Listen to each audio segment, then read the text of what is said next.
de Corintios capítulo 1.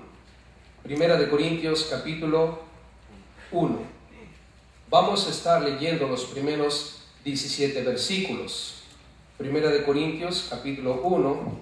Vamos a estar leyendo los primeros 17 versículos. Y el tema es una iglesia sana. Una iglesia sana.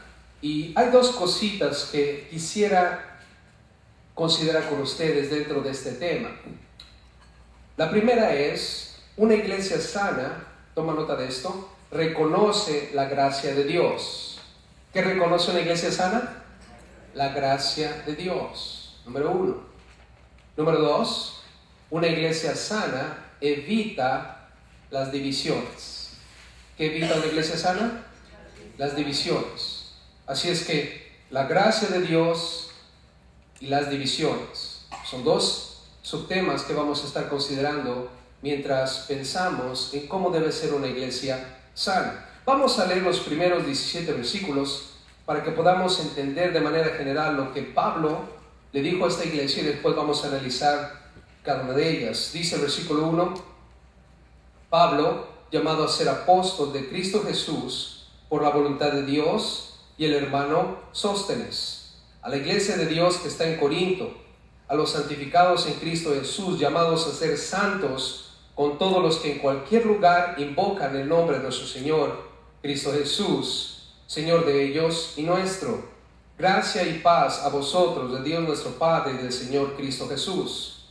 Versículo 4, Pablo dice, gracias doy a mi Dios, siempre por vosotros, por la gracia de Dios que os fue dada en Cristo Jesús.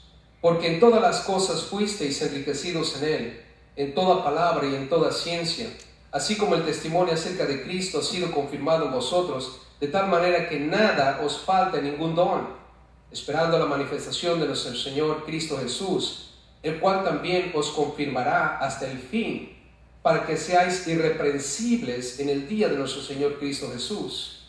Fiel es Dios, por el cual fuisteis llamados a la comunión con su Hijo Cristo Jesús, nuestro Señor. Os ruego pues, hermanos, por el nombre de nuestro Señor Cristo Jesús, que habléis todos una misma cosa, y que no haya entre vosotros divisiones, sino que estéis perfectos, perfectamente unidos en una misma mente y en un mismo parecer, porque he sido informado acerca de vosotros, hermanos míos, por los de Cloe, que hay entre vosotros contiendas. Quiero decir que cada uno de vosotros dice, yo soy de Pablo, y yo de Apolos, y yo de Cefas, y yo de Cristo. ¿Acaso está dividido Cristo? ¿Fue crucificado Pablo por vosotros? ¿O fuisteis bautizados en el nombre de Pablo? Versículo 14 dice, y doy gracias a Dios de que ninguno de vosotros sea bautizado, sino Crispo y a Gayo, para que ninguno diga que fuisteis bautizados en mi nombre. También bauticé a la familia de Estéfanas, y de los demás no sé si he bautizado a algún otro. Pues no me envió Cristo a bautizar, sino a predicar el Evangelio, no con sabiduría de palabras, para que no se haga vana la cruz de Cristo. Note conmigo, hermanos, de entrada, quiero pedirles que observen el versículo 4. Una iglesia sana considera, reconoce la gracia de Dios. Dice Pablo, hay gracias doy a mi Dios siempre. ¿Cada cuándo da gracias, hermanos? Siempre. Es una persona que constantemente está dándole gracias a Dios. Y dice, por vosotros. En particular dice ahí, por la gracia de Dios que os fue dada en Cristo Jesús. Pablo, hermanos, siempre da gracias de que estos cristianos en Corinto, personas como tú y yo que hemos profesado creer en Cristo Jesús, han recibido la gracia de Dios. Y subraya esa frase ahí, dice, la gracia de Dios que os fue dada en Cristo Jesús. Familia, de acuerdo a ese versículo, gracias a quién hemos recibido la gracia de Dios.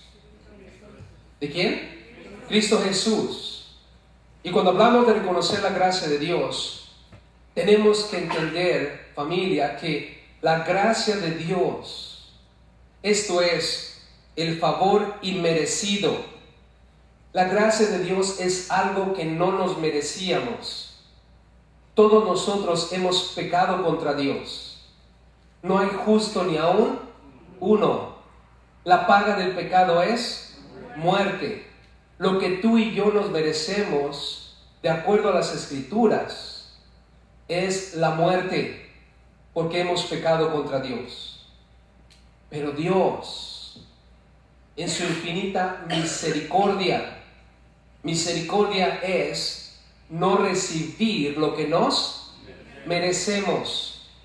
Cuando alguien aplica misericordia en tu vida, te está perdonando lo que te mereces. Nunca jamás podemos nosotros estar en la presencia de Dios y decirle: Señor, dame lo que me merezco, porque en ese instante vamos a estar en el infierno. ¿Acaso no hemos pecado contra Dios, familia? Si se trata de que Dios sea justo, si se trata de que Dios aplique justicia en nuestras vidas, yo creo que estamos completamente perdidos. ¿Cuánto le damos gracias a Dios por su misericordia? Amén. Porque gracias a su misericordia no vamos a recibir lo que merecemos. Y viene otro factor que aquí la Biblia llama la gracia de Dios. La gracia de Dios es recibir lo que no nos merecemos. Cristo Jesús dijo: el que cree en mí, aunque esté muerto, vivirá. ¿Crees esto? Amén. ¿Crees que Cristo Jesús es tu Señor y Salvador? Amén. Has confesado tus pecados delante de Dios, te has arrepentido y le has pedido que sea el Señor de tu vida. Amén. Has pasado de muerte a vida. Amén. Tú y yo no nos merecemos la vida eterna. Sin embargo, Dios, por su gracia, gracias a quien, dice este versículo, Cristo Jesús. ¿Por qué tú y yo tenemos vida eterna? No es por obras para que nadie se gloríe. No hay nada que tú y yo podamos hacer. Es simplemente Dios actuando en nuestras vidas, porque Él es bueno. Envió a Cristo Jesús para morir por nuestros pecados. Y al morir Cristo en la cruz, nos dio vida eterna. No es tu vida espiritual lo que te da vida eterna. Porque quiero corregir eso, hermanos. Hay personas que creen que porque tienen una excelente vida espiritual van a ganarse la vida eterna. Cristo Jesús ganó la vida eterna por nosotros. Amén. En la cruz. Y solo Cristo Jesús. Nuestra vida espiritual es de gran valor delante de Dios y es la meta. Que seamos hombres y mujeres espirituales que demuestran con sus hechos que han puesto su fe en Cristo Jesús. Pero nunca jamás es el fundamento de nuestra salvación. Cristo Jesús es el fundamento de nuestra salvación. Y cada uno de nosotros, fíjense cómo construye. Pero solo hay un fundamento, iglesia. Y aquí cuando vemos la gracia de Dios, observa Pablo en el versículo 1, dice: yo fui llamado a ser apóstol. ¿A qué fue llamado Pablo, hermanos? A ser apóstol de Cristo Jesús. ¿Por qué? Porque él era un excelente catedrático. Porque él fue a la mejor universidad en Jerusalén. Porque él era un hombre elocuente y capaz. Hermanos, Pablo en la Biblia, cuando habla acerca de sus títulos y de todo lo que él logró en la vida, dijo: yo lo tengo, ¿por qué? Por estiércol. Nada de esto sirve delante de Dios. Aquí dice la Biblia, Pablo, él hablando de sí mismo: fui llamado a ser apóstol de Cristo Jesús por la voluntad de Dios. ¿Por la voluntad de quién? De Dios. No está hablando de cómo es que él era excelente disertador de las Escrituras, excelente expositor de la Biblia, excelente misionero o quizás un pilar dentro de la iglesia. Jamás. Hermanos, Dios no llama a alguien por lo que es. Dios llama a alguien porque Dios es bueno, porque es un Dios lleno de gracia. Así es que nunca se nos olvide, familia, quiénes somos.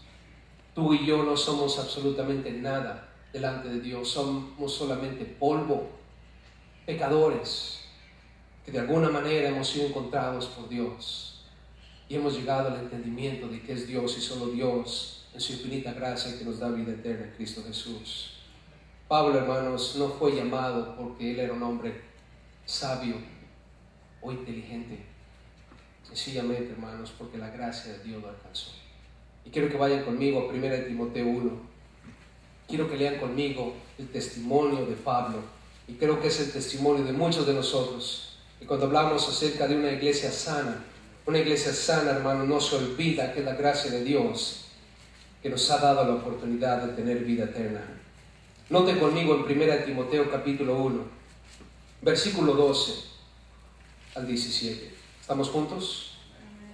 Y Pablo habla de esto mucho cuando le escribe a los cristianos en el libro de Gálatas. Él dice: la gracia que me ha sido dada. La gracia que me ha sido dada. Pero noten aquí el testimonio de Pablo. Versículo 12 en 1 Timoteo 1 dice: doy gracias al que me fortaleció. ¿Quién lo fortaleció? Cristo Jesús, nuestro Señor, porque me tuvo por fiel. Nota aquí, poniéndome en el ministerio. ¿Quién puso a Pablo en el ministerio? ¿Acaso no fue nuestro Señor Cristo Jesús? Cuando se le apareció en el camino a Damasco, ¿acaso no le dijo: hey, Saulo, Saulo, ¿por qué me persigues? ¿Se acuerdan de esa escena? Cayó postrado ante esa persona maravillosa llamada Cristo Jesús. Y cada uno de nosotros tuvo su encuentro personal con Cristo en algún momento en su vida. Amén. Y el Señor te tomó. Y dice aquí, nota el versículo 13: Él me puso en el ministerio, habiendo yo sido antes blasfemo, perseguidor e injuriador, mas fui recibido a misericordia, porque lo hice por ignorancia en incredulidad. Y nota el versículo 14: pero la gracia de nuestro Señor, dice, fue más abundante con la fe y el amor que es en Cristo Jesús. Oh, gloria a Dios. Pablo habla de la misericordia, habla de la gracia que fue abundante. Versículo 15 dice: palabra fiel y digna de ser recibido por todos, que Cristo Jesús vino al mundo para salvar a los pecadores. Pablo dice: de los cuales yo soy ¿qué? El primero. No está hablando, hermanos, de su elocuencia y su intelecto y lo increíble que era como ser humano, aunque todos nosotros lo consideramos a Pablo de esa manera. ¿Acaso no, cuando leemos las Escrituras, podemos pensar de Pablo como uno de los mejores héroes dentro de la Biblia, hermanos? Si hay un ser humano que quisiera yo conocer eventualmente, ese es Pablo. Pablo, hermanos, un hombre que entregó su vida por Dios. ¿Pero por qué lo escogió Dios? Por la gracia de Dios. Amén. Porque Dios es bueno, hermanos. Amén. No por lo que él era. Dice Pablo: yo era un blasfemo, perseguidor y injuriador, pero la gracia. Y luego dice él en el 15, una vez más: palabra fiel y digna, Cristo Jesús vino al mundo para salvar a los pecadores, de los cuales yo soy el primero. 16 dice: pero por esto fui recibido a misericordia. ¿Para qué? Para que Cristo Jesús mostrase en mí el primero toda su clemencia. Pablo era un trofeo de la misericordia de Dios, hermano. ¿Y por qué Dios escogió a Pablo? Para mostrarle al mundo que Dios tiene misericordia de quien Él quiere tener misericordia. ¿Se acuerdan cuando Ananías fue llamado por Dios para ir a ver a Pablo? ¿Qué le dijo Ananías? Señor, ¿qué te pasa? ¿Sabes quién es Pablo? Anda matando a los cristianos. ¿Y quieres que yo vaya a verlo? ¿Se acuerdan de esa escena? ¿Y qué le dijo Dios? ¿Qué te pasa? Aquí, ¿quién es el Señor? ¿Tú o yo? Ve, porque instrumento escogido me es este. ¿Instrumento para qué, hermanos? Para mostrarle al mundo que Dios puede salvar al más vil pecador y convertirlo en un instrumento en sus manos. Amén. ¿Y por qué lo hizo Dios, hermanos? Porque Dios es bueno. Bien pudo haber escogido a alguien más, pero estoy seguro que Pablo le dio 1001 vez gracias a Dios que fue él y no alguien más. Que es cuando tú y yo tenemos que voltear atrás y pensar y analizar: Dios te alcanzó, Dios me alcanzó de alguna manera en algún lugar, no por lo que tú eres, no por lo que tú vales o por lo que puedas pensar que eres. Sencillamente te escogió y te alcanzó para mostrarle al mundo que puede hacer de un vil pecador un instrumento poderoso. Y eres un trofeo de la gracia de Dios. Y eres un trofeo de la misericordia de Dios. Cuando te veo, cuando me ves, no es para decir: wow, mira qué instrumento poderoso encontró el Señor. Qué intelecto, qué habilidad, qué manera de exponer la palabra, el evangelio y todo lo demás. No, no nos equivoquemos. Dios nos escogió para mostrarnos que Él es bueno, hermanos. Y dice aquí, para ejemplo, nota el versículo 16 al final, para ejemplo de los que habrían de creer en Él para vida eterna. Por tanto, al Rey de los siglos, inmortal, invisible, al único y sabio Dios, sea honor y gloria por los siglos de los siglos. En la iglesia de Dios dice, amén. Wow. Por eso es que cada vez que te veo, digo, a Dios sea la gloria. Por eso la gente cuando te ve dice, ¿tú, cristiano ahora? ¿Tú vas a ir al cielo? Si te conociera el pastor. ¿No acaso es lo que dicen nuestros familiares? ¿A poco sí habla muy santito? ¿Que no te acuerdas de esto? ¿Que no te acuerdas de aquello? Ya no quiero acordarme más. Estaba compartiendo con un compañero de juventud hace poco. Obvio, ya pasó tiempito, ¿verdad? Amén. Y no anda caminando con el Señor, obvio. Y empezó a tratar de decir, ¿te acuerdas cuando hacíamos esto? Y ¿sabes qué? No me recuerdes cosas que no valen la pena recordar. ¿Y a poco ya se te olvidó? Bueno, espero en Dios que sí ya se me haya olvidado. Porque no quiero saber más de lo que fui en el pasado o lo que pude haber hecho en el pasado. Sino quiero saber una cosa, y esto es Cristo Jesús. Amén. Y cada uno de nosotros, hermanos, debe entender algo. Que fuimos llamados para darle la gloria a Dios. Amén. Y reconociendo que su gracia es sobre cada uno de nosotros. Regresando al libro de Corintios, hermanos, por favor. Recuerden que la ley fue dada por medio de Moisés, pero la gracia y la verdad vinieron por medio de Cristo Jesús. Lo que tú y yo no merecemos es el infierno, pero Dios nos ha salvado, hermanos. ¿Acaso no dice la Biblia que nosotros fuimos escogidos desde antes de la fundación del mundo? Amén. Fuimos escogidos en Él, dice la Biblia, en Cristo Jesús, antes de la fundación del mundo. Por lo tanto, tú y yo podemos decir, al igual que Pablo, llamados por Dios, porque el amor de Cristo Jesús, hermano, nos llevó a encontrarnos con Dios. Y note conmigo en el versículo 2, algo fascinante dentro de todo esto es, hablando de la gracia, dice Pablo a la iglesia de Dios que está en Corinto. Nota cómo los califica, dice, a los santificados en Cristo Jesús. ¿Los qué? Santificados en Cristo Jesús. Nota, dice, llamados a ser santos, con todos los que en cualquier lugar invocan el nombre de nuestro Señor Cristo Jesús, Señor de ellos y nuestro. ¿Qué quiere decir esto, hermanos? Cuando hablamos de la gracia de Dios, la gracia de Dios te da un llamado, te busca, te encuentra. Pero también la gracia de Dios te santifica. ¿Qué hace la gracia de Dios, hermanos? Te santifica. Tú eres santo. No necesitamos tener un juicio en el Vaticano para elevarte a esa posición. Aunque todo aquello es erróneo, hermanos. Nunca en la Biblia van a encontrar algún ser humano elevado a una posición de santo para ser un instrumento de intercesión. Y que Dios nos perdone si algún día cometimos tal atrocidad contra Dios.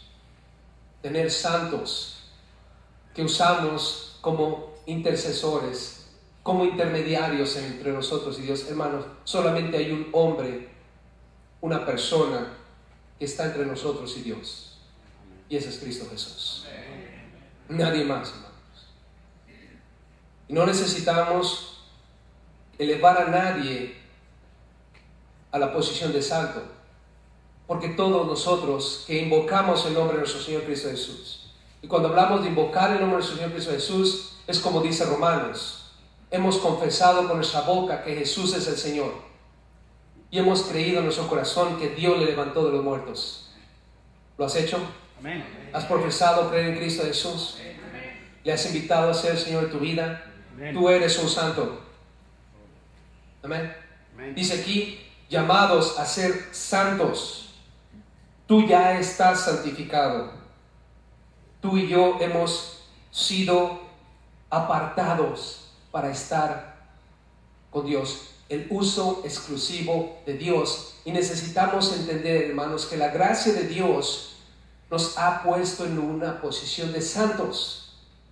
Y por eso tenemos que tomar nuestra posición y apartarnos de toda inmundicia. La Biblia dice en Apocalipsis, el que es inmundo, sea inmundo todavía, y el que es santo, santifíquese todavía. En otras palabras, o frío o caliente. Pero los tibios, que dice el Apocalipsis, vamos a vomitar, dice el Señor. Vayan conmigo, por favor, a 1 Corintios 6. Solamente quiero que leamos esta porción para que entiendan que cuando aceptamos a Cristo, somos santos, apartados. Hemos sido alejados de las consecuencias del pecado, de la muerte y del infierno mismo, hermanos. Somos libres. No debemos permitir que el enemigo nos quite nuestra posición. Noten conmigo en 1 Corintios 6, 9 al 11. Va a haber una lista de cosas. Si de pronto alguien tiene todo, dice al final, lotería. ¿Ven? Dice versículo 9 al 11. ¿No sabéis que los injustos no heredarán el reino de Dios? No erréis, ni los fornicarios, ni los idólatras, ni los adúlteros, ni los afeminados, ni los que se echan con varones, ni los ladrones, ni los ávaros, ni los borrachos, ni los maldicientes, ni los estafadores heredarán el reino de Dios. ¿Alguno de nosotros cae en alguna de estas categorías? No me dejen solo. ¿Alguno de nosotros cae en alguna de estas categorías? ¿Sí? Gloria a Dios. Nota lo que dice el 11. Y esto erais, ¿qué? Algunos, nota, están pasado. Erais antes, mas ya habéis sido, ¿qué? Lavados. No quiere decir te estás lavando. No estamos dentro de una lavadora, hermanos. Ya hemos sido lavados de esas cosas, porque la sangre de Cristo Jesús nos limpia ¿de cuánto pecado? De todo. Y nota, ya habéis sido ¿qué? Santificados. La palabra santificado implica ha sido apartado. Cristo Jesús, en Hebreos dice la Biblia, Él con su muerte nos santificó en tiempo pasado. Esto implica, hermanos, que ahora tú y yo hemos sido separados del pecado, de la muerte y del infierno mismo, y hemos pasado de muerte a vida. Ya no estamos en las tinieblas, estamos en la luz. Y dice aquí el versículo, ha sido santificado, ya habéis sido justificados en el nombre del Señor Jesús y por el Espíritu de nuestro Dios. O sea que Cristo Jesús, hermanos, al morir en la cruz, nos lavó, santificó y justificó. Así es que, hermanos, tomemos nuestra posición. Apartémonos de toda cosa que pueda estropear la obra poderosa que Dios ha hecho en nuestras vidas por medio de nuestro Señor Cristo Jesús y su Espíritu Santo. Porque el Espíritu Santo de Dios está en tu vida. Amén. Y está en mi vida. Nosotros necesitamos entender nuestra posición, hermanos, y nunca jamás voltear atrás. Va a haber pruebas, va a haber tentaciones, pero poderoso es aquel que vive en nosotros que aquel que en el mundo está. Y esta es nuestra victoria, hermanos, la fe que hemos puesto en Cristo Jesús. No nos equivoquemos. Un día, hermanos, vamos a ser completamente santos, porque hoy en nuestros días vivimos todavía en esta tierra y tenemos que enfrentar el pecado, tenemos que enfrentar las consecuencias del pecado. Pero un día, dice la Biblia, que vamos a ser santificados por completo.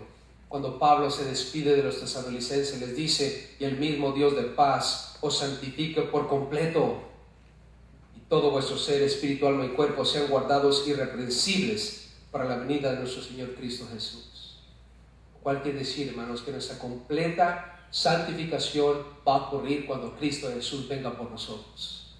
Porque ahorita tenemos que enfrentar el pecado y sus consecuencias, pero un día vamos a ser quitados del medio de esta tierra y vamos a ser transformados en un abrir y cerrar de ojos, y nunca jamás vamos a tener ningún contacto con el pecado, porque vamos a ser santificados por completo. Amén. Pero hermano, hermana, Mi santificación está en Cristo Jesús. Amén. Así es que olvídate de que tú te vas a santificar. Yo me voy a santificar. Ya Dios nos santificó, hermanos. Amén. Y lo único que tenemos que hacer es tomar nuestra posición.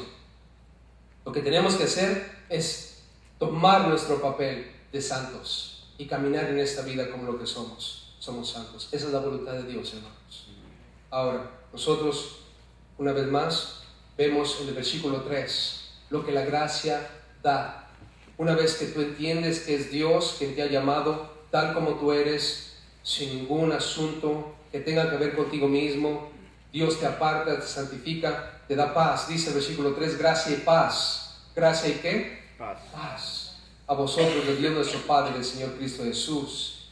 Créemelo, nadie va a poder experimentar paz si no ha experimentado la gracia de Dios primero. Una persona que no vive en paz es porque no tiene la gracia de Dios. ¿Cuántos viven en paz? Amén. Tenemos paz, dice el libro de Romanos, para con Dios. ¿Por medio de quién? Nuestro Señor Cristo Jesús. Porque sabemos, hermanos, que Él nos ha perdonado, Él nos ha justificado, nos ha santificado y no somos enemigos de Dios como lo éramos antes. La ira de Dios no está sobre nosotros como lo está sobre los hijos de desobediencia. Ahora lo que está sobre nosotros es el poder del Espíritu Santo de Dios, quien nos ha sellado y nos da la garantía de que somos sus hijos. Así es que Pablo, en el versículo 4 dice, gracias doy a mi Dios siempre por vosotros, por la gracia de Dios que os fue dada en Cristo Jesús. Nota, se nos fue dada en Cristo Jesús. Cristo Jesús, hermanos, es la razón por la cual nosotros tenemos la gracia. Recuerden que Cristo Jesús, hermanos, dice la Biblia, se hizo pobre siendo rico para que nosotros con su pobreza fuésemos enriquecidos. Y vaya que somos ricos, hermanos. Somos herederos juntamente con Cristo, gracias a Él. Por eso dice la Biblia en Efesios 2:8, es por gracia que somos salvos por medio de la fe, y esto no es de nosotros, es un don de Dios, hermanos. Es un don de Dios. Dios envió a Cristo Jesús para morir en la cruz por nuestros pecados. Y nota en el versículo 5, nosotros en Cristo recibimos la gracia. Y subraya conmigo el versículo 5, porque lamentablemente, hermanos, no entendemos esto. Muchos de nosotros caminamos como si estuviéramos en una bancarrota espiritual, porque no entendemos lo que esto implica. Dice el versículo 5, porque en todas las cosas, subraya ahí por favor, ¿en cuántas cosas? En todas las cosas. Ahora, la última vez que analicé la palabra todas, implica todas, no falta nada. Dice ahí, en todas las cosas fuisteis, está en pasado, enriquecidos en Él, en toda palabra y en toda ¿qué? Ciencia. O sea, la palabra la tenemos, la revelación de Dios está en nuestras manos y es la riqueza que tenemos, hermanos. ¿Por qué caminamos nosotros en bancarrota espiritual? Es porque no entendemos, hermanos, lo que tenemos en las manos. Tenemos la oportunidad de tener una relación con Dios. Y lo último que hacemos es tener una relación ¿con quién? Con Dios. Quedamos cortos en la oración, quedamos cortos en la lectura de la palabra y no aprovechamos lo que tenemos en nuestras manos. No tienen, dice el Señor, porque no piden. Y cuando piden, piden mal. ¿Acaso no dice el Señor, hermanos? Yo te pregunto, ¿qué te falta? ¿Qué hay en ti que no tengas? Que Dios no te pueda dar. Si no es que Dios ya te ha dado, pero que no has echado mano de ello. La gente siempre, observo, y yo mismo también a mí mismo, me encuentro a veces sin gozo. Me encuentro en ansiedad. Me encuentro a veces emocionalmente quebrantado. Cuando dice la Biblia, en la presencia de Dios hay plenitud de ¿qué? Gozo. ¿Saben por qué camino en bancarrota espiritual muchas veces? ¿Por qué ando todo quebrantado? Porque no recurro a mi Dios. ¿Cuánto tiempo pasamos en la presencia de Dios? ¿1 hora, 2 horas, 3 horas? Esas oraciones se limitan a 5 minutos al despertar. Señor, bendice mi día, que todo salga bien, cuida mi entrada, mi salida, en el nombre de Cristo Jesús. Esa es nuestra oración diaria. Y a veces decimos, yo en el camino voy a ir orando. No es verdad, hermanos. En el camino vas peleándote con todos los conductores en la autopista. O en el trabajo me pongo a orar. No es verdad. En el trabajo estás escuchando el chisme y estás viendo de qué manera puedes trabajar menos y ganar más. Y estás hablando de tu supervisor y estás criticando a la compañía. La verdad de las cosas, hermanos, es que nosotros, dice la Escritura aquí, en todas las cosas fuimos enriquecidos en Él. Pero pocos de nosotros, hermanos, estamos disfrutando la riqueza espiritual que tenemos en Cristo Jesús. Piensa por un momento. ¿Acaso no es verdad que somos nosotros los culpables de vivir en pobreza espiritual, siendo que somos ricos en Cristo? Voltea un día al cielo. Voltea un día al cielo. Todo lo que está en el cielo, todo lo que está en el universo, es tuyo. Es tuyo. Porque Cristo Jesús te lo ha dado a través de su muerte en la cruz. ¿Acaso no dice la Biblia que nuestra ciudadanía está en los cielos? ¿Acaso no el Señor dijo, voy pues a preparar lugar para vosotros? ¿Acaso no el Señor te ha dado tantas cosas? Nos ha dado tantas cosas. A veces yo siento, hermanos, que si tuviera que poner una visión espiritual de esto, a veces siento que en el cielo hay un almacén lleno de bendiciones para mi vida, pero solamente he agarrado centavitos de todo lo que Dios tiene para mí, por mi falta de responsabilidad de agarrar todo lo que Dios tiene para mí. Como el pueblo de Israel, Dios le dijo a Josué, todo lo que pisare la planta de tu pie es tuyo. Yo te lo voy a dar. Yo te pregunto, ¿el pueblo de Israel conquistó toda la tierra? No. No disfrutaron ni una décima de lo que Dios les había dado. ¿Por qué? Por su falta de fe, por su inseguridad, por su falta de persistencia, de constancia y de entender lo que Dios es. Hermanos, quiero decirles una cosa, somos ricos en Cristo Jesús. Fuimos enriquecidos por la gracia de Dios, hermanos. Recuerda lo que dice Efesios 1:3, les quiero leer eso.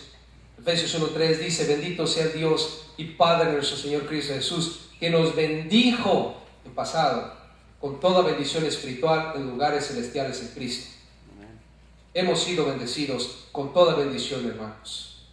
El problema no es Dios, el problema somos nosotros, que no aplicamos y tomamos lo que Dios nos ha dado. No reclamamos las promesas de Dios. No nos aferramos del altar para pedirle a Dios como Ana cuando estuvo en el templo día y noche intercediendo, llorando.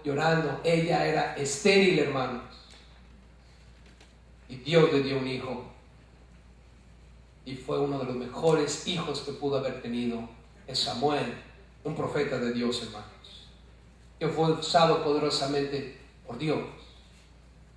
Ana no solo recibió la bendición de un hijo, sino fue un buen hijo, hermanos, que hizo el pacto en el reino de Dios. Gracias a que Ana tuvo el valor de tomar todo aquello que Dios le había dado. Dios es bueno, hermanos. Amén. Para con aquellos que le buscan. Para con aquellos que le buscan. Quiero animarte. Deja tus situaciones. Deja de andar caminando en pobreza espiritual y reclama todo lo que Dios tiene para ti. Si tú no has prosperado materialmente, es porque no has buscado eso. Si tú no has prosperado físicamente, es porque no lo has buscado. Si no has prosperado espiritualmente, es porque no lo has buscado. Emocionalmente, busca y Dios te va a dar. Toca y se te abrirá, dice la Biblia. ¿Recuerdan de esa parábola del juez injusto? Con aquella pobre mujer, viuda, que viene con el juez todos los días. ¿Cada cuándo venía con el juez? Todos los días. ¿Y cómo era el juez? Era un juez ¿qué? Injusto. Y el Señor le dice, si este juez injusto hizo la voluntad de esa mujer porque venía insistentemente todo el tiempo, ¿cuánto no más vuestro Padre? Ahora yo te pregunto, ¿Dios es un Dios injusto? ¿Dios es un Dios bueno? Amén. No está diciendo que Dios es el Dios injusto y que a causa del moler de esa mujer obedeció. No está diciendo eso, sino está comparando. Si un ser humano injusto, malo y perverso en algún punto hizo un acto de bondad por la insistencia, ¿cuánto no más vuestro Dios que está en los cielos, que ha sido tan bueno contigo a darte la vida eterna sin que te la merecieras, te va a dar con él todas las demás cosas? Amén. Yo te pregunto, ¿quién es el problema? ¿Dios o nosotros? Padre rico, hijos pobres. ¿Verdad que sí? ¿Está bien eso, hermano? Amados, a veces siento que somos como el hijo pródigo. Estamos en el chiquero, tratando de comer las algarrobas cuando en la casa de nuestro Padre los mejores siervos comen de las mejores cosas.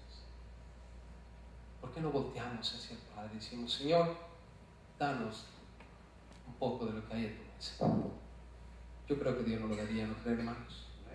Ahora, note conmigo en el versículo 6, la gracia de Dios afirma, nos da estabilidad, dice Pablo aquí, así como el testimonio acerca de Cristo ha sido confirmado en vosotros, de tal manera que nada os falta en ningún don. Dice en el 6, acerca del testimonio ha sido confirmado en vosotros, o sea, nos ha dado seguridad, de tal manera que nada os falta en ningún don. Estamos completos, hermanos. La gracia de Dios nos ha completado. Vamos a entrar al cielo, familia. Dios nos va a presentar irreprensibles por Cristo Jesús. Y nota en el versículo 7 al final, esperando la manifestación de nuestro Señor Cristo Jesús. ¿Cuál es la meta al final del día de esta gracia, hermanos? Ver regresar ¿a quién? A Cristo Jesús. Nota ahí, la manifestación de nuestro Señor Cristo Jesús. Cristo Jesús va a regresar, hermanos. ¿Están seguros de ello? Amén. Va a regresar. No es una locura. Un día lo vamos a volver a ver en persona. Va a ocurrir en el rapto, hermanos. Cristo Jesús se va a detener en el aire. Los muertos en Cristo resucitan primero y luego los que estamos vivos seremos arrebatados juntamente con ellos.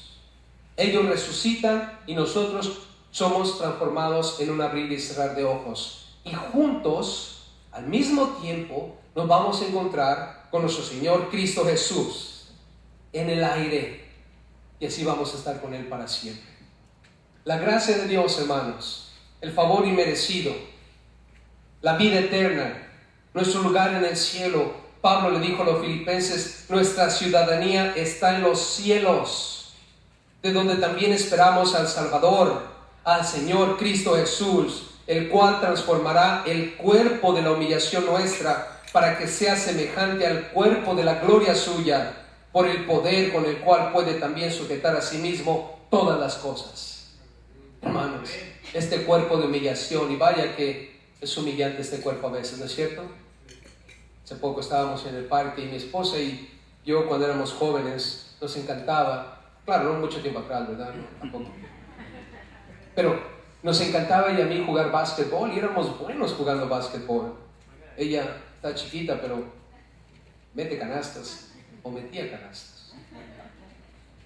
Y se nos ocurre retar a unos jovencitos hace poco de la iglesia. A ver, pastor, no que muy picudo, pues a ver. Y pues le dije a mi esposa, vente a ver si nos acordamos. No, hermanos, nos humillaron. Y le dije a mi esposa, ¿qué pasó con esos pases y todo lo que hacíamos? Ni podíamos botar la pelota, porque había otra pelota que se nos interponía. Y nos damos cuenta ahí la humillación que el cuerpo te puede dar. Cuando ya están las riumas, los achaques y todo lo demás, ¿no es cierto? Brinqué lo más que pude en una de esas y casi se me estira, pero los nervios. Hermanos, fue catastrófico. La Biblia le llama el cuerpo de la humillación nuestra. Es humillante, hermanos. Queremos vivir mucho tiempo, ¿no es cierto? Y tratamos de estirar la piel para que no se note que ya estamos pasando los 60, los 70, los 80, pero no importa qué tantas planchadas nos demos y qué tan hermosos nos veamos, empezamos a caminar más despacio, ¿verdad? No importa que hagamos, la gravedad hace su trabajo, nos empieza a empujar hacia abajo, hermanos, hacia el Seol, hacia la tumba. Nos damos cuenta que eso es no otra cosa sino la consecuencia del pecado. El día que comas de esta fruta, dijo el Señor, ciertamente que morirás. Estamos aquí dándonos cuenta, hermanos, de lo que hay en la vida a través del pecado, pero sin embargo dice la Biblia que vamos a ser transformados. Esa ciudadanía está en el cielo, hermanos, de donde viene nuestro Señor y Salvador Cristo Jesús. Dejemos de ver a la Casa Blanca, hermanos. Todos votamos por una reforma migratoria y queremos nuestra ciudadanía en los Estados Unidos. Quitemos nuestros ojos de la Casa Blanca, hermanos. Pongamos nuestros ojos en la casa de nuestro Padre, porque ahí está nuestra ciudadanía. Y ahí es de donde va a venir nuestro Señor Cristo Jesús, nuestra esperanza y gloria, hermanos. Es una seguridad. Nota lo que dice el versículo 8, el cual también os confirmará hasta el fin. Nota, os confirmará, o sea, estamos afirmados hasta el fin. ¿Para qué, hermanos? Para que seáis irreprensibles. No vamos a estar, no va a haber culpa en nosotros. Oh, cómo nos encanta echarle la culpa a los demás, ¿verdad? Somos buenos para eso. Echarle la culpa a los demás. No, es su culpa de él, su culpa de él. ¿Sabes qué, hermano? En aquel día, cuando estemos delante del Señor, vamos a ser irreprensibles, dice aquí, en el día de nuestro Señor Cristo Jesús. Cuando Él venga por nosotros en el rapto, hermanos, cuando estemos en su presencia, no va a haber ninguna culpa en nosotros. ¿Por qué? ¿Porque nos portamos bien, hermanos? No. ¿Quién de nosotros se ha portado bien? Es gracias a nuestro Señor Cristo Jesús, quien derramó su sangre en la cruz. Y nota lo que dice el 9, Él es Dios.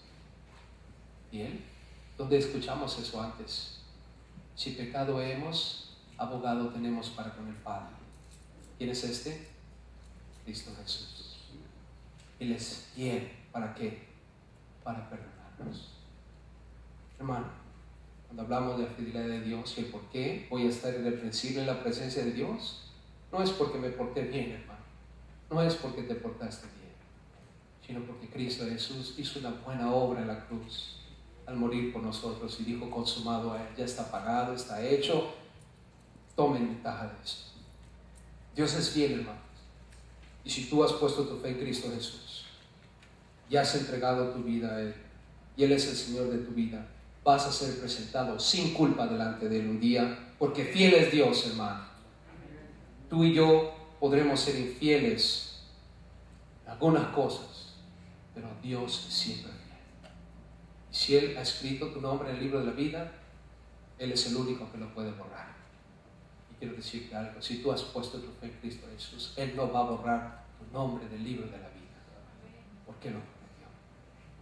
Pase lo que pase, si pones tu fe en la sangre de Cristo, Él te va a dar vida eterna. Dice aquí: fiel es Dios, por el cual fuiste llamado a la comunión con su Hijo Cristo Jesús, Señor. O sea, trae una responsabilidad. Dice: la comunión con su ¿qué?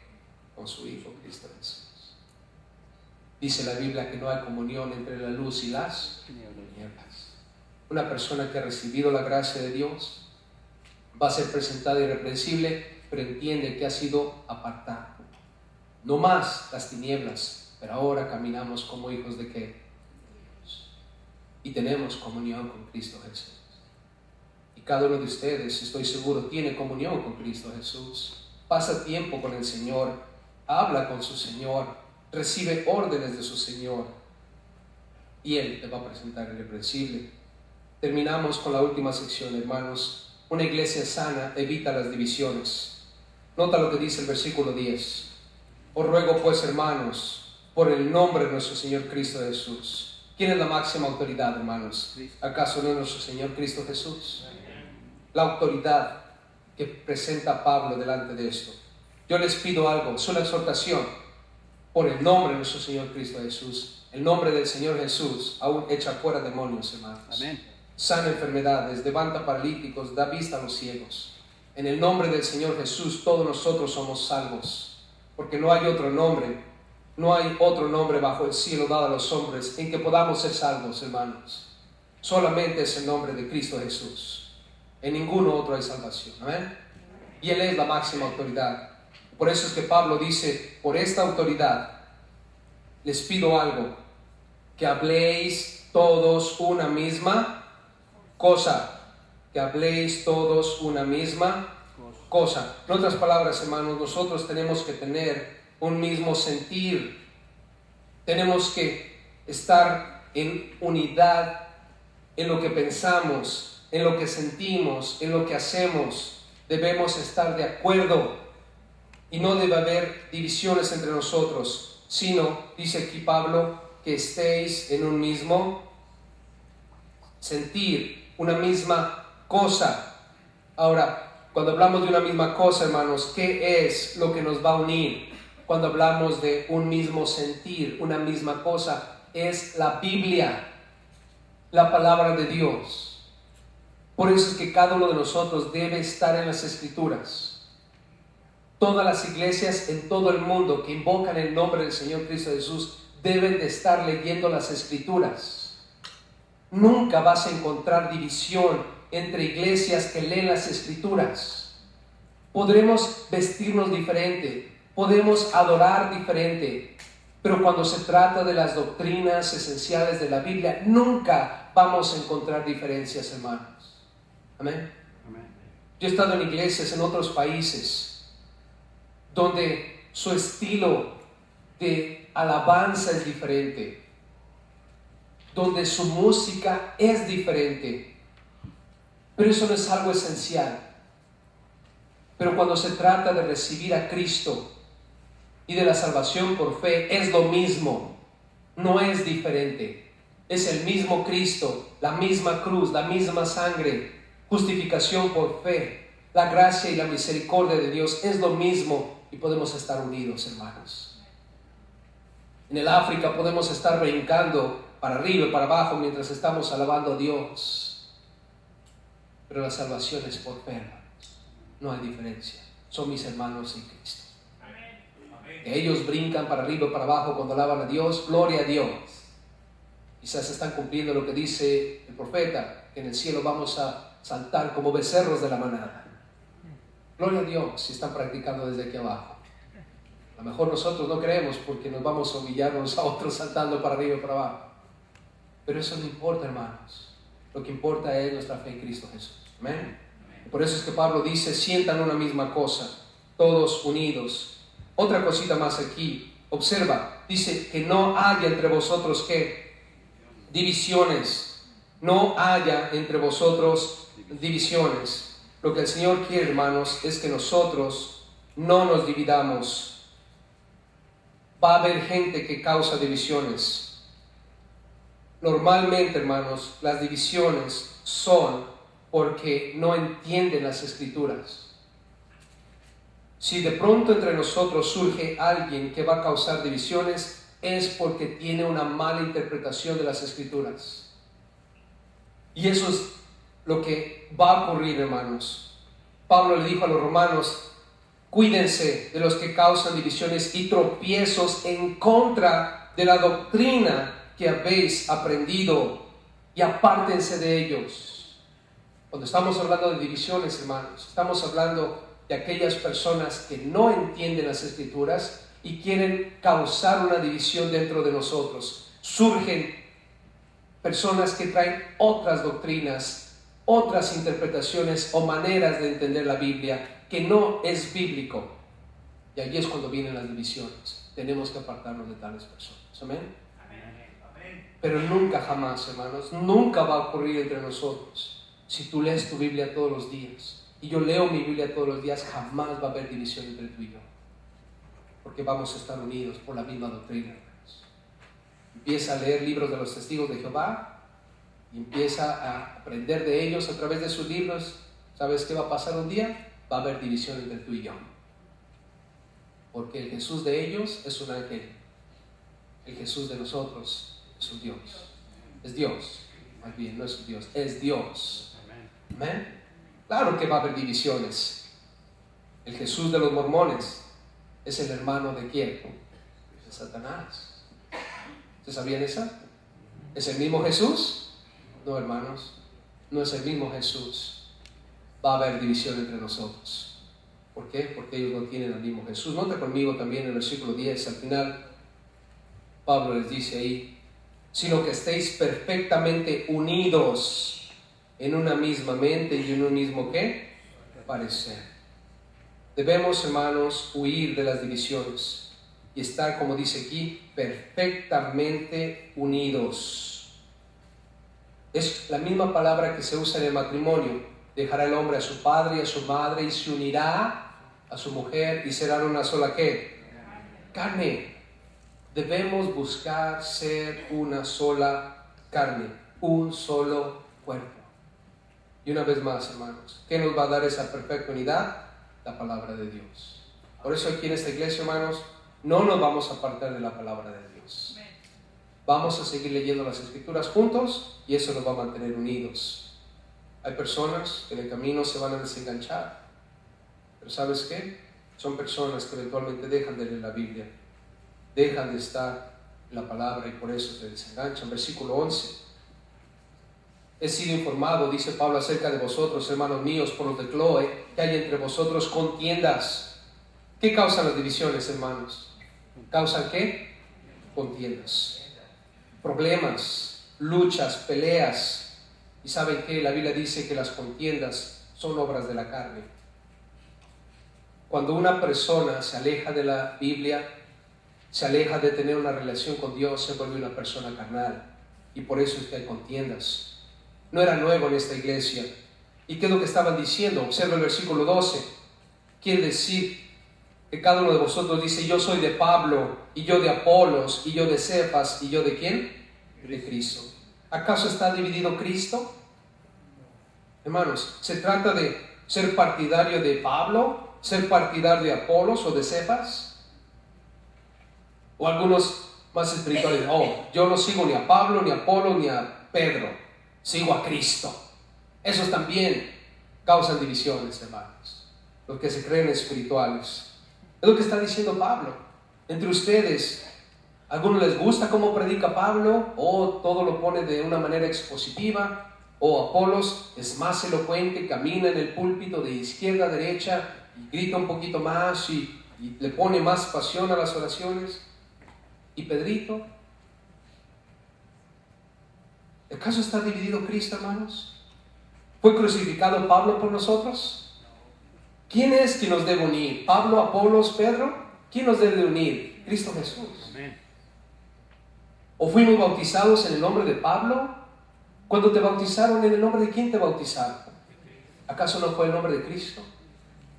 Si algo debe unirnos, hermanos, es Cristo Jesús. No importa cómo adores a Dios, no importa de qué color esté pintada la iglesia, no importa qué programas tengas dentro de la iglesia, si hay grupo de mujeres o no hay grupo de mujeres, si las mujeres se sientan de este lado y los hombres de este lado, si las mujeres no usan pantalones, solo faldas, eso no importa, hermano. Lo que importa es que Cristo. ¿Adoras al mismo Cristo que yo? Somos hermanos y no debe haber divisiones. Y llego a tu iglesia y las mujeres tienen que sentarte de ese lado, pues me siento de este lado. ¿Amén? No quiero que piensen raro de mí. Me aseguro de sentarme donde debo sentarme. Que la alabanza es un poquito más jacarandosa, gloria a Dios. ¿Amén? Pero si la alabanza es el mismo Cristo, se está exaltando al mismo Señor, gloria a Dios, hermanos. No debe haber divisiones entre nosotros. ¿Amén? Que si este pastor predica mejor que aquel, no me importa eso. mientras sea el mismo Cristo. ¿Qué importa si es elocuente o no es elocuente? Es un pastor que tiene solamente 5 personas, gloria a Dios. Es un pastor que tiene 20,000 personas, gloria a Dios. No es el hombre, sino Cristo que nos debe unir, hermano. Amén. Y para Dios esas 5 personas son tan valiosas como esas 20,000 personas. Y para Dios el instrumento de 20,000 personas es lo mismo que el de 5 personas. Cada uno fue llamado de acuerdo a lo que Dios quiere hacer con ese instrumento. Y no debemos criticar el éxito o el fracaso de una persona por el número de personas que tiene o la manera como se desempeña. Eso no importa, hermanos. Lo que importa cómo es que estamos exaltando a Cristo Jesús y cómo consideramos a Cristo Jesús en nuestras vidas. No otra cosa más, hermanos. Así es que tengamos eso en consideración. Noten conmigo en el versículo 14. Doy gracias a Dios, dice Pablo, de que ninguno de vosotros sea bautizado, sino Crispo y Agallo, para que ninguno diga que fuiste bautizados en mi nombre. También dice bauticé a la familia de Estefanas. De los demás no sé, no se acuerda Pablo, dice, si bautizado a algún otro. Y qué bueno que Pablo no se acuerda de algunas cosas, porque a veces también yo no me acuerdo de algunas cosas. Digo, gloria a Dios, estoy en buena compañía. Perdóname si a veces no me acuerdo de tu nombre. Y dice Pablo, no me envió Cristo a bautizar, nota aquí, sino a predicar el Evangelio. ¿Qué es más importante, hermano, bautizar o predicar el Evangelio? Predicar el Evangelio. Es importante bautizar y claro, es la consecuencia de haber recibido el Evangelio, pero la clave aquí es el Evangelio. Pablo nos está regresando a lo que es más importante. Predicar el Evangelio. No cansaré de palabras para que no se haga vana la cruz de Cristo. Nota aquí, la cruz de Cristo, hermanos. La cruz de Cristo tiene poder para salvar. Y por eso es que Pablo dice, no dejen que haya divisiones entre vosotros. ¿Qué importa si te bautizó este, te bautizó aquel, o si vas a esta iglesia o a la otra iglesia, o si tu pastor es X o Y o Z? Eso no importa. Y no debe ser una razón para dividirnos. Lo que importa es Cristo Jesús y su muerte en la cruz. Porque su muerte en la cruz es lo que nos da vida eterna, estés donde estés.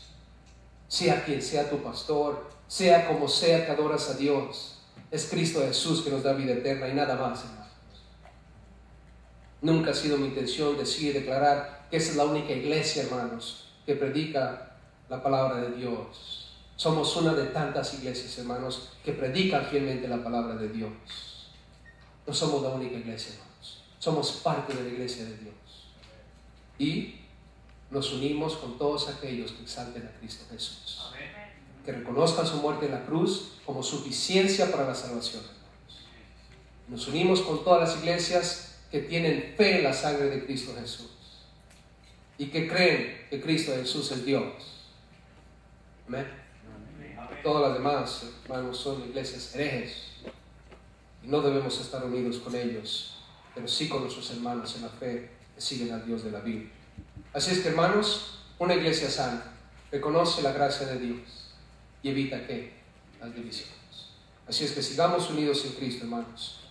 Apartémonos toda cosa que nos lleve a estar desunidos. Sigamos leyendo la